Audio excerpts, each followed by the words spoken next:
रउआ चाहब त इ मंगल कार्य अच्छा से हो जाई। हमनी के हाथ में का बा?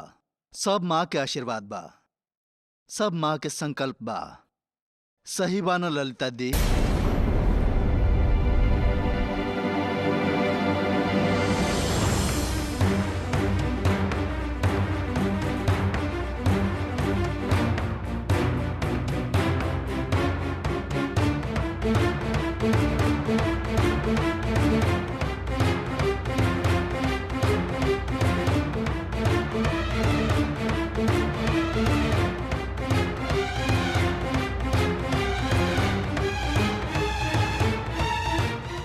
का कहानी? ललिता दीदी कहानी का? ओ हमारे एगो बहन रही, वो देखे में एकदम रउए जैसन रही, यही से अपन दीदी समझ के कह देनी।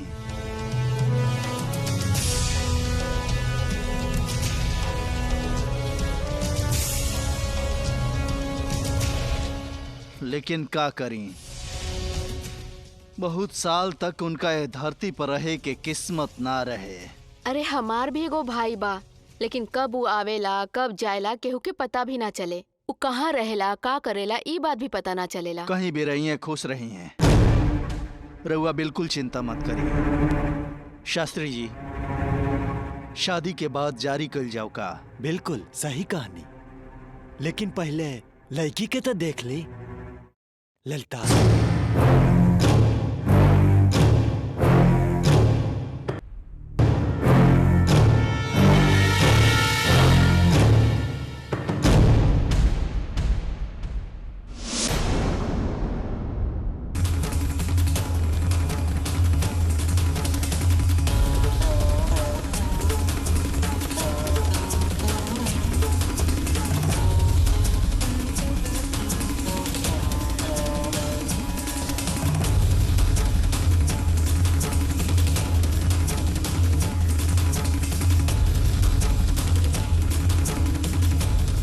शास्त्री जी, रउआ जौन हमरा से लावे कहले रहनी, हम थाली में भर के लाइल बानी। और कुछ चाही त कहीं, हम ला देत बानी। इतना काफी बा, सब सही बा। अगर बुरा न मनी तो एगो बात कही शास्त्री जी, फल फूल ये सब लेके आप कहाँ जात बानी ये सवाल करब त अब शगुन हो जाई। आजकल रउआ माँ के पूजा नहीं कर रहल, मंदिर भी नहीं जा रहल। यही से हमरा मन में सवाल आयल तो हम पूछे चाहत बानी, ये फल फूल लेके रउआ कहाँ जात बानी? शेखर के घर पर। उहे प्रसाद बनावे वाला शेखर। शेखर के घर पर? उ काहे अचानक शेखर के घरे जाता नी? वो फल फूल लेके? संबंधी के घरे जात बानी ज्योतिषी जी। खाली हाथ जाए तो इज्जत चल जाई। शेखर हमार समधी बने वाला बड़े, लाली हमार बहू बने वाली बिया। यही से लड़की के हाथ मांगे खातिर फल फूल और नारियल लेके जा रहल बानी।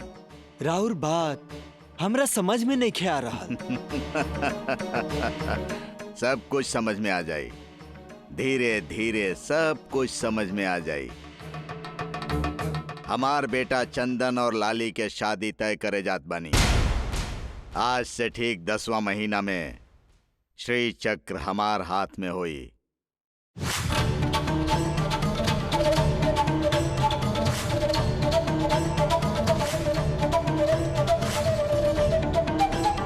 ओकरा बाद हम जवन कहब उहे कानून होई और केहू हमके रोक ना पाई।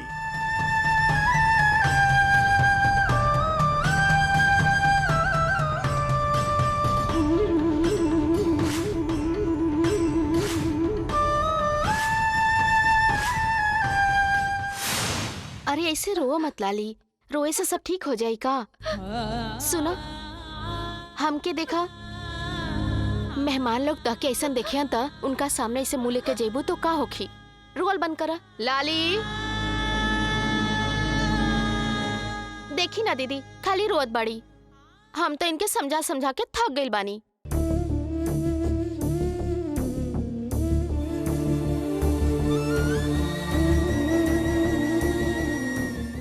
का भइल तहके? ऐसन चेहरा देख के जवन लोग आयल बड़े का सोची हैं? मेहमान लोग तारी रोज चेहरा देख के शादी से मना कर दिए, समझ गेलू ना तू? तू तो सही कहता रू, बाकी तार बात मानी है का? अभी तू इतना काहे रोता रू लाली? ताकि शादी मंजूर नहीं खे का? पसंद नहीं खे? खुल के बोला ना लाली।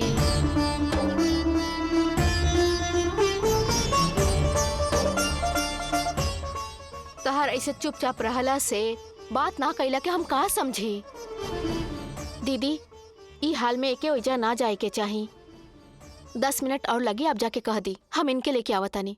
ठीक बा जल्दी लेके आई है तू, मेहमान लोग बहुत देर से इंतजार करत अरे।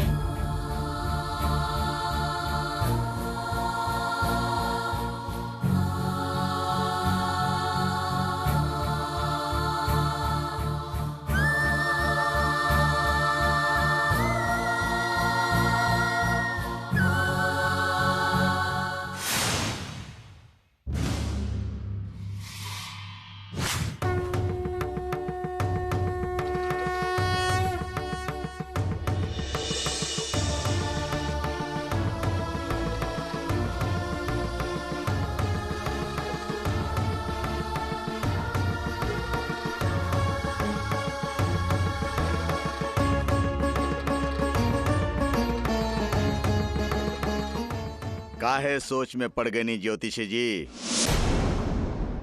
जवन चाहे वो पूरा करके ही रही ये विरूपाक्ष शास्त्री।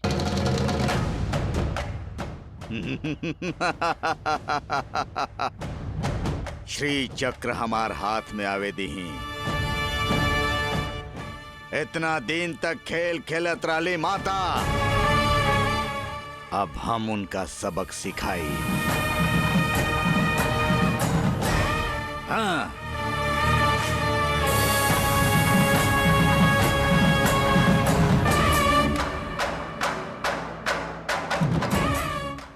अरे रे, ये बहुत अन्याय करे जाता नी ना। ऐसा अन्याय हम ना होके देब। अगर लाली के अपन बहू बना ली है तो इस शास्त्री दुनिया के साथे बहुत बुरा करी है। ये अन्याय के माँ के रोके के पड़ी।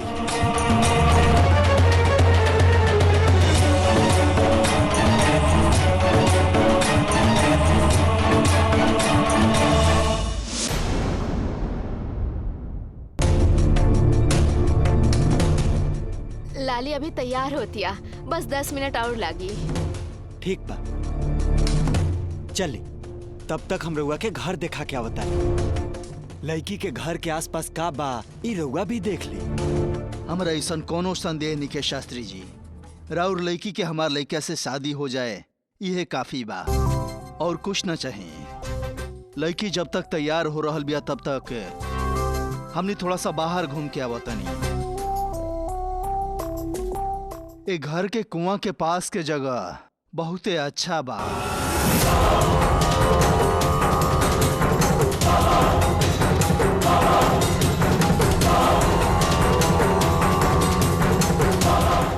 बहुत हरियाली हुई।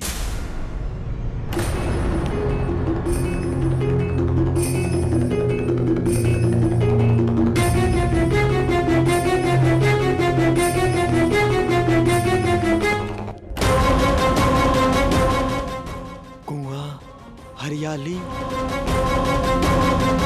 रउआ तो वहां ना गई रहनी, ई रउआ कैसे पता? ओ शास्त्री जी, हम वास्तु के हिसाब से कहने। वास्तु के हिसाब से कहनी है बस।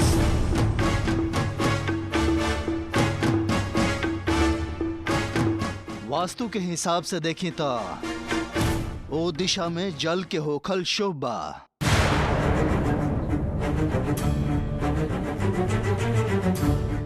रहुआ चाहे कुआं खोदे चाहे टैंक बना के पानी रखे, लेकिन वो यही दिशा में रहे के चाहिए। वहां प्रचुर मात्रा में पानी होखी, बिना देखले कह सकतनी। अगर हुआ घर के अच्छा तरह से बनैले बानी, ऐसे कहल जा सकेला। राउर घर में वास्तु बहुते अच्छा बा, चली ना। चली।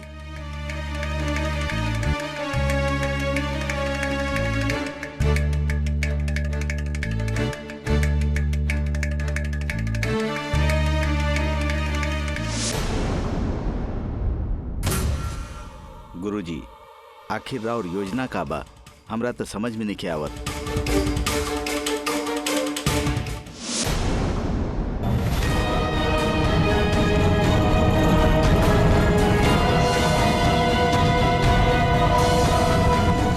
शेखर हमार समधी बने वाला बड़े, लाली हमार बहू बने वाली बिया। हमार बेटा चंदन और लाली के शादी तय करे जात बने। आज से ठीक 10वां महीना में श्री चक्र हमार हाथ में होई।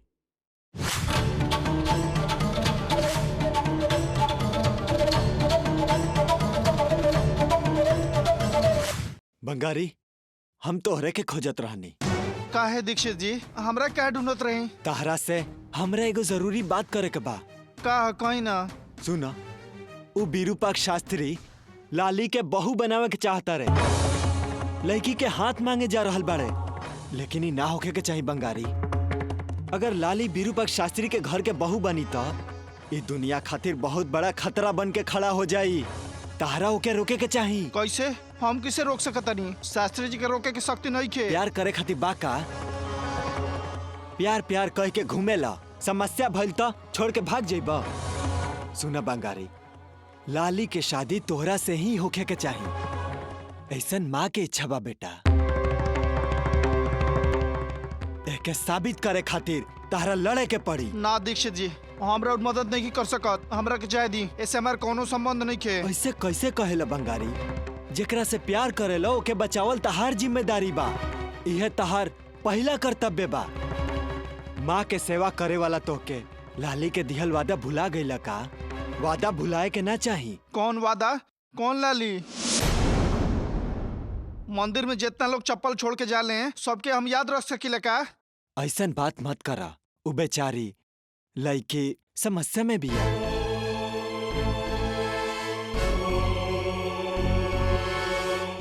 इस समय में ओके तारा छोड़े के ना चाहिए।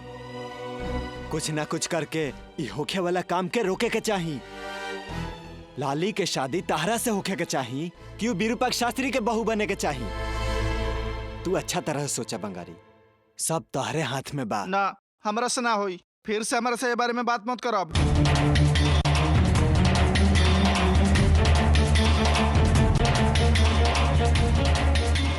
गुरुजी, असल में आपके योजना का बा हमार समझ में नहीं आ रहल। अखंड ब्रह्मचर्य के पाठ हमके रउआ पढ़ावे नी और संसार में धकेल रहल बानी। ये सब हम जाए समय रास्ता में अच्छा तरीका से बताइबे, लेकिन ओकरा बारे में समझे खातिर ई जगह सही नहीं खे। रउआ जहाँ पैर रखब वहाँ हम अपन सिर रख के भक्ति से पूजा करब। गुरुजी,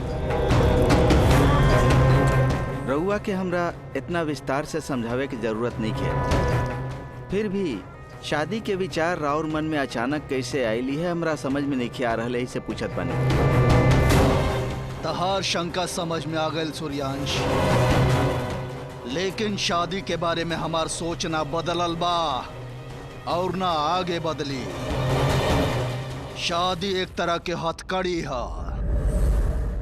फिर भी श्री चक्र स्वरूपी एगो बच्चा के जन्म देवे के महाकार्य के पूरा करे के चाहिए। वो पूरा करे खातिर शादी कईल जरूरी बा। वही खातिर तहरा ही शादी करे के पड़ी। शादी करके परिवार चलावे के ही हम तारा के कबो ना कहब। तहार शादी चलावे खातिर तू ए घर से शादी करके जात लड़की के गर्भ होके के कारण तोहरे होके के चाहे। ओकर गर्भ से एगो बच्चा होखला के बाद दूसरे वक्त तू रिश्ता के तोड़ के अपन लक्ष्य खातिर बिंदास जा सकेला, लेकिन हम तहार लक्ष्य में कभी भी टांग ना अड़ाइबे। ठीक बा गुरुजी, लेकिन इस सुखधर के माँ बाप के बारे में रउआ कैसे जानत बानी? ए घर के गड़बड़ करे वाला एगो बा, वो है घर के दामाद। ओकर नाम है जग्गी। ओकरे से हम सुनले रही। तो फिर ये घर में आवे वाला सुखधर अभी कहाँ बा? अगर वो आ जाई तो फिर का होई? सब काम गड़बड़ हो जाई गुरुजी। ओकरा ए घर में आवे के मौका ना मिली। का है? ओकर यहाँ ना आवे के इंतजाम हम कर देले बनी।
हमार नजर ना लग जाए। तू बहुत सुंदर लगा तारू।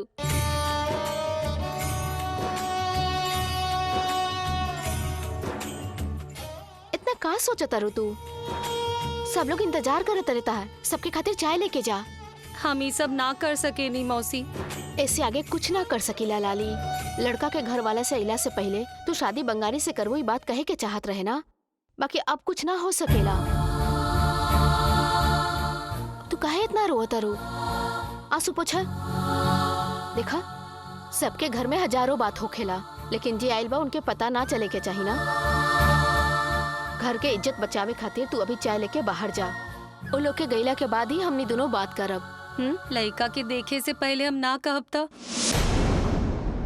लड़का देख ली है तब हम कैसे कहब?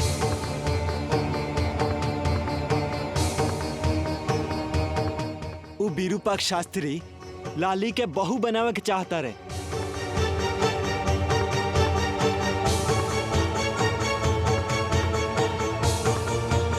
प्यार प्यार कह के घूमेला, समस्या भइल त छोड़ के भाग जाइबा। अरे पागल, हम ही कहता नहीं सुनला। एगो लड़का एगो लड़की के पसंद करेला तो ओकरा प्यार कहल जाला। अब से तहरा की गमछी हम ही देव। इला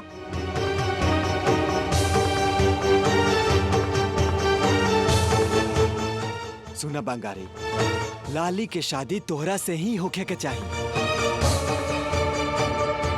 ऐसन माँ के इच्छा बा बेटा।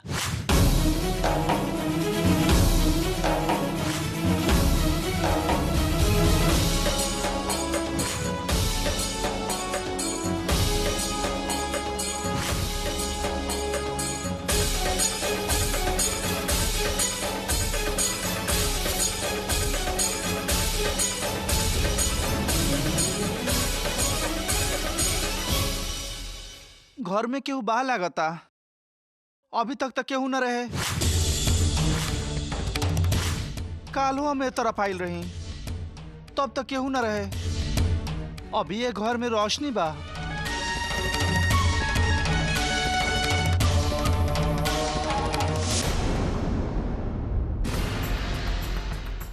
रउआ लोग आ जाई। लाली आ गइल बिया। सुनीता,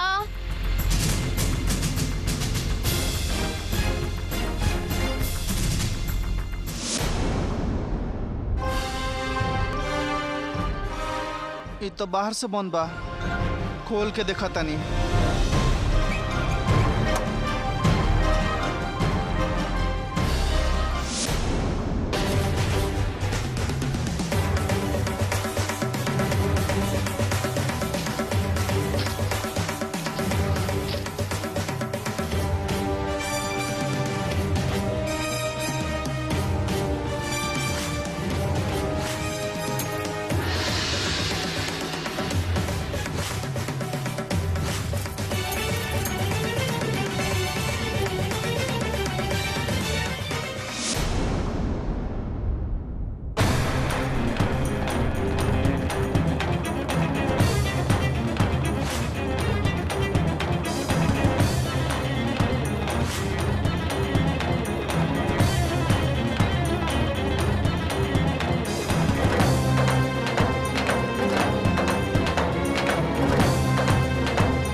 आवा चंदन।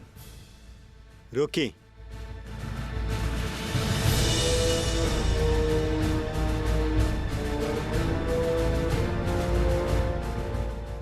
का बात बा चंदन, का हो गई? ई हाथ में कहा नारियल, फल और फूल। लड़की के रिश्ता मांगे जात बनी तो खाली हाथ जाई? वो लड़की के घर में अभिले शादी के बात ना कईनी। हमनी के उनका घरे जाए भाई खबर भी ना कईनी। और ये सब वहाँ हाथ में लेके जाइब का? मान मर्यादा सब खत्म हो गई बा। या फिर शास्त्र धर्म सब भुला गइल बानी। शादी के नाटक बा।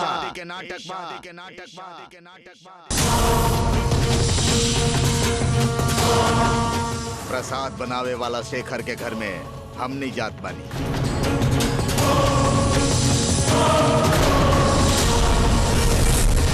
वो सपना में भी ना सोचले हुई वैसन संबंध लेके जात बानी।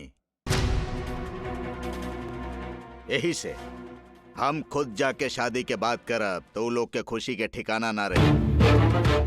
अचानक जाके शादी के बात करब तो वो सोचे समझे के शक्ति खो दी। और फिर हम शेखर के घरे जात बानी। ओकरा घरे जाए खातिर हमरा पूछे के पड़े ऐसा नौबत हमार नहीं आइल। कोनो भी समय हम ओकरा घरे जा सकत बानी। चल आवा। काहे? बिना बुलावा एगो घर में गइल खुलल घर में घुसला जैसन होला। इतना भी नहीं जानत का रहुआ? रुक जा। ये गांव में हमार प्रभाव कैसन बा तोरा जल्दी पता चल जाए। चिल्लाई मत।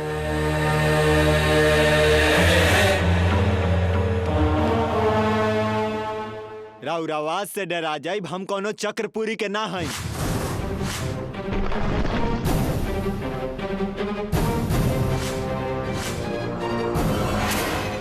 ऐसन बात नहीं है चंदन।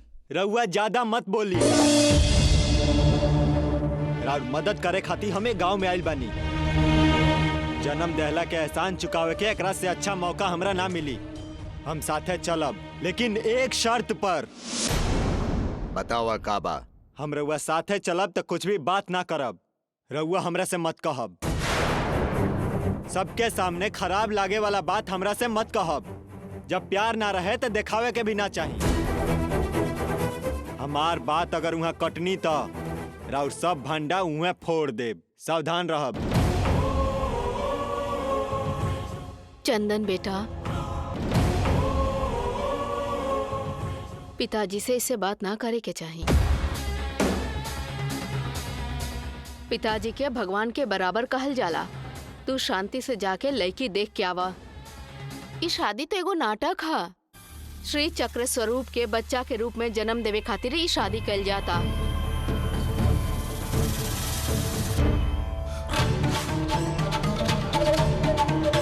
अभी बीज रूपी श्री चक्र एगो नया जिंदगी शुरू करी। एगो महाशक्ति के उद्भव हुई। ओकरा द्वारा दुनिया के अनेकों भलाई होखे वाला बा। ए खातिर तू फालतू की बात मत सोचा। जाके आवा।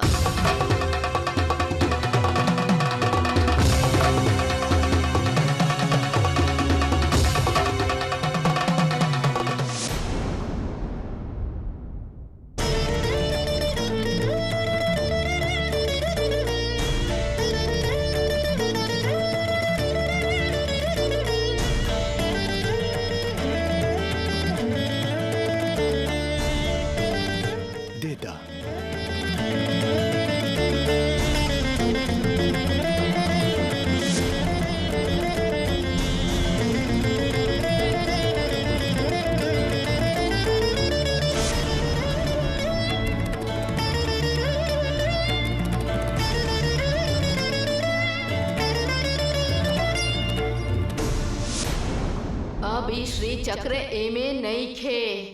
बीज रूपी श्री चक्र के दूसरा रूप में बदले के समय आ गइल बा। उ पूरा फल लाली के ही खाए के होखी।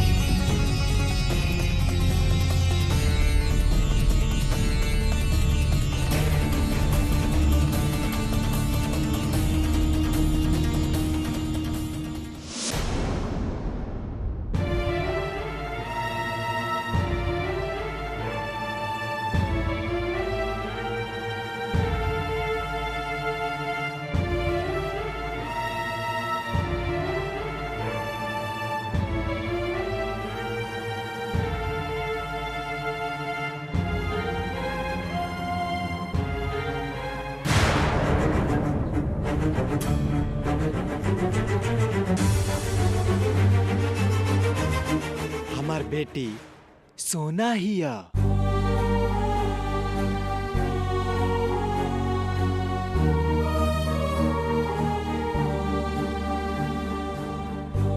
गुणवान बिया, संस्कारी बिया, सर्वगुण संपन्न हिया और तो और वो माँ के परम भक्त हिया।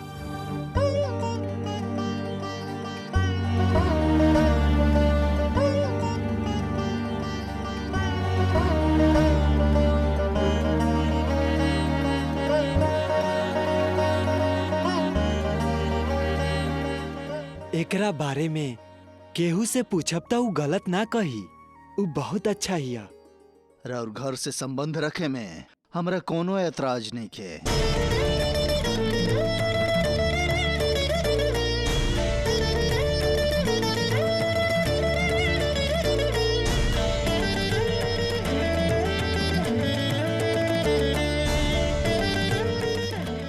रउआ जैसन महान के कहल हमरा खातिर वेद वाक्य बा। हमार लइका रउआ लोग के पसंद बा।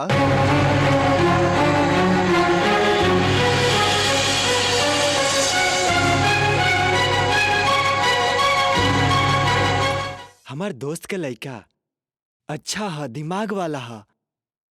एकरा के हम मना कर सकीला का?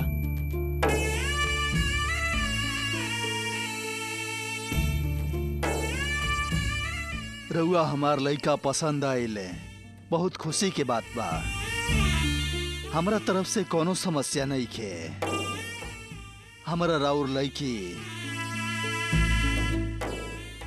बहुत पसंद बिया।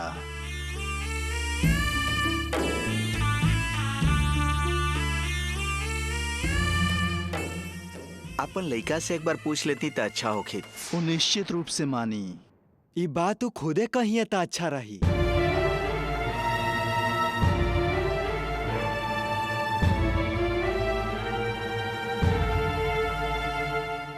तहरा ई लइकी पसंद तबिया ना। लइकी के अच्छा से देख के सोच समझ के बतावा।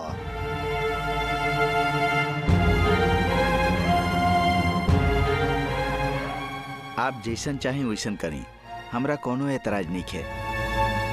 अब तो हमार लइका के भी मंजूर बा। अब हमनी आगे के बात कल जाओ। बिल्कुल करे के, लेकिन रउआ से एगो बिनती बा और रउआ मना मत करब। का विनती बा शास्त्री जी? राउर का इच्छा बा हम जरूर मानब। शादी जल्दी करे के पड़ी, वो भी आवे वाला पूर्णिमा से पहले।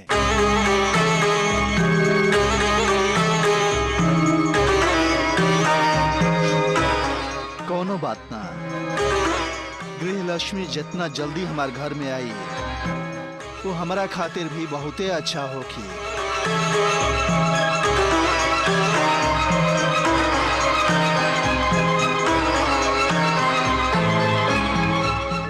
शादी कब कहाँ कैसे करे के बा ये रउए निर्णय लीही। रउआ लो से मिलके धन्य हो गई नी। सब लड़की के घर वाला पर छोड़ देत बानी। रउआ घर के लाली बहू बने खातिर बहुत पुण्य कैले होखी है।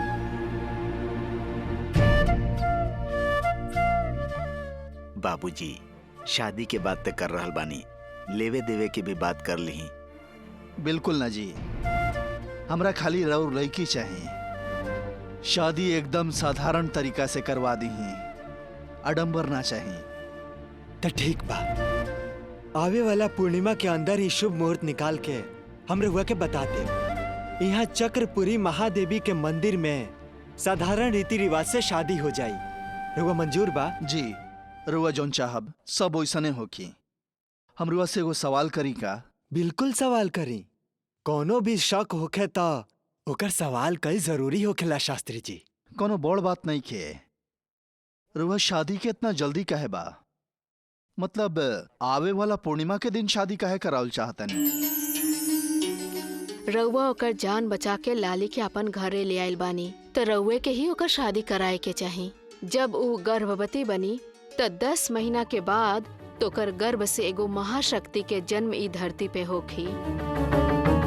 लाली के गर्भ से पैदा होखे वाला बच्चा अद्भुत शक्ति के साथ पैदा होखे वाला बच्चा होखी। ओ, माँ के इच्छा बा ऐसन समझी।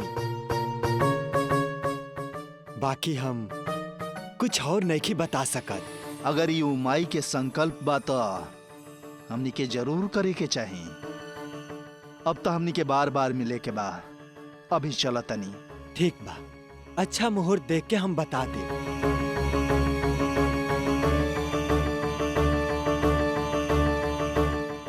माफ करी, हम उठ नहीं की सकत। कौनो बात नहीं के, हम समझा तनी।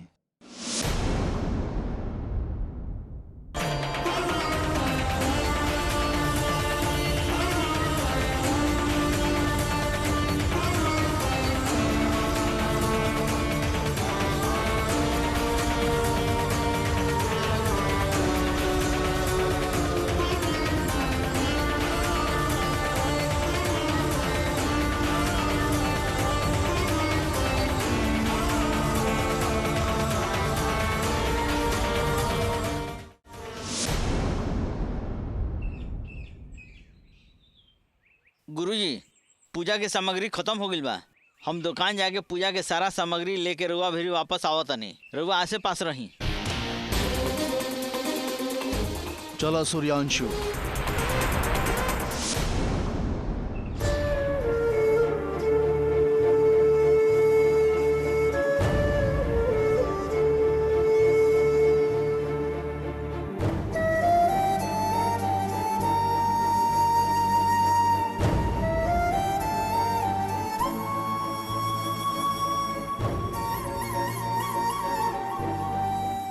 अरे पागल, हम ही कहता नहीं सुनला। एगो लइका एगो लइकी के पसंद करेला तो ओकरा प्यार कहल जाला।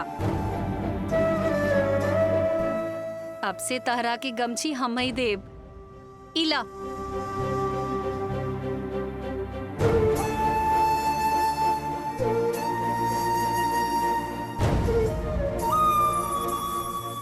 तू ही प्यार प्यार कह के खुश होत रहू।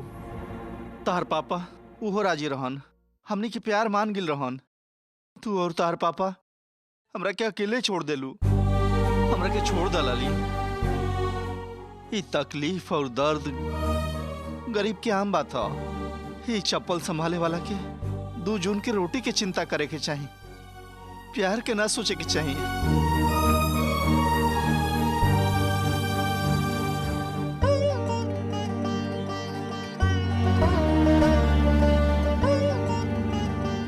और हम झगड़ा करके तार घर से तारा के लेके आई का?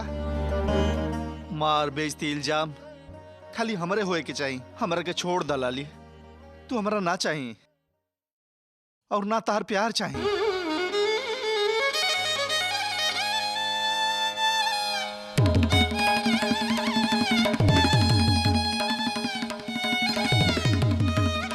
सा सा सरी सरी सरी सरी सरी मा पा नी पनी पनी पनी मा पानी पनी पा सा नि सा मा मा रे रे सा सा रे रे सा सा नि रे सा सा नि नि।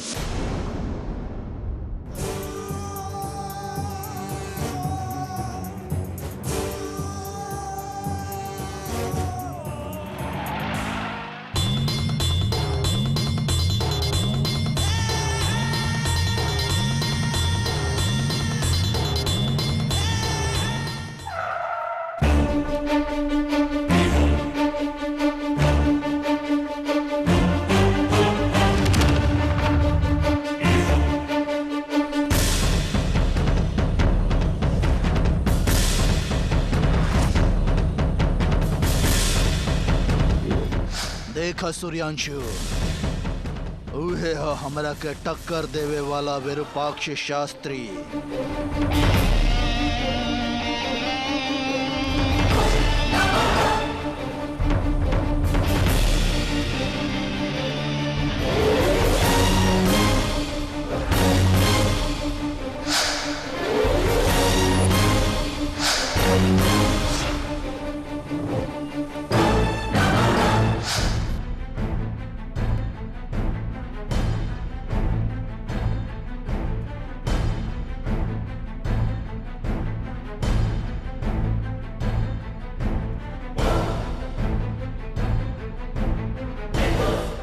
चंदन, ये लोग के बा पता ना बा कि हमनी से पहले बात करके जा रहल बा लोग।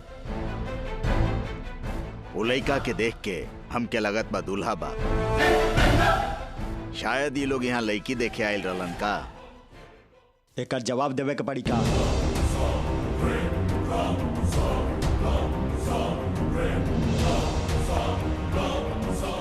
ये लोग के पता नहीं खे का कि हमनी क्या आवता नहीं जा। वो लड़का देखे में दूल्हा लागत है, ये लोग लड़की देखे आई रहला का।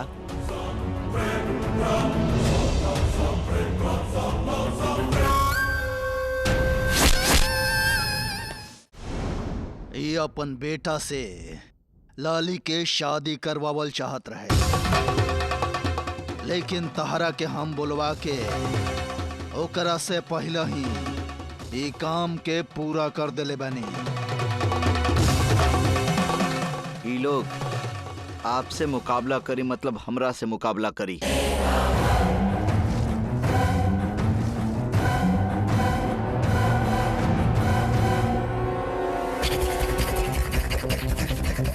वापस चलल जाओ।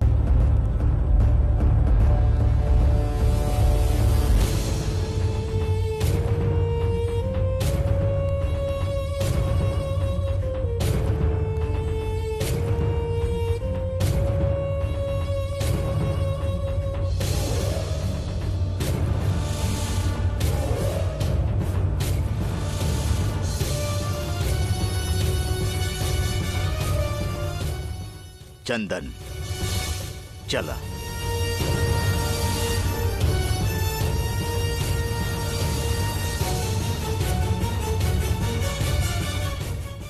शंकर शास्त्री जी,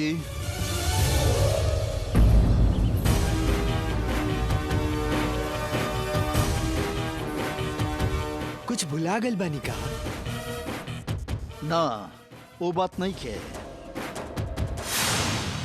जाए से पहले एगो बात कहल चाह। रुआ न्याय वाला है, अपन वादा से ना हटब, ई है ना। रुआ माई के उपासक भी हैं। शादी खातिर रुआ जौन वादा देले बनी हम ओकरा पर यकीन करी ना।